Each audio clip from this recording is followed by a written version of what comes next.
राज्य मंत्रिमंडळाच्या बैठकीमध्ये अनेक महत्त्वाचे निर्णय घेण्यात आलेले आहेत। गृहनिर्माण धोरणासह मुंबईतील पाणी प्रश्नावर निर्णय घेण्यात आलेले आहेत। कोणते निर्णय घेण्यात आलेत आपण पाहूयात ग्राफिक्सच्या माध्यमातून।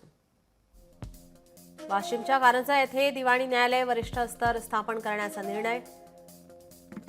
एकूण 28 पद निर्मितीला तसेच 1.76 कोटींच्या खर्चाला मंजुरी। तंत्रज्ञानाचा वापर करून कॉम्प्रेस्ड बायोगॅस प्रकल्पाची उभारणी करणार।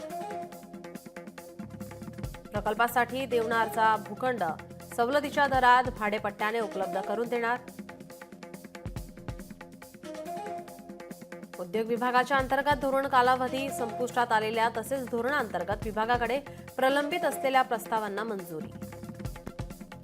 राज्याचे नवीन माझे घर माझे अधिकार गृहनिर्माण धोरण जाहीर।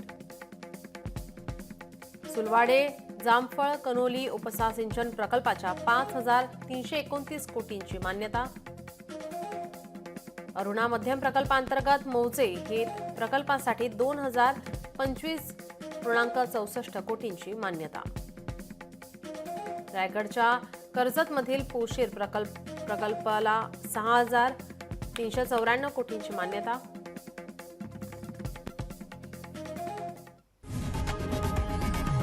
लोकशाही मराठी ऐका, पहा, जागरूक रहा।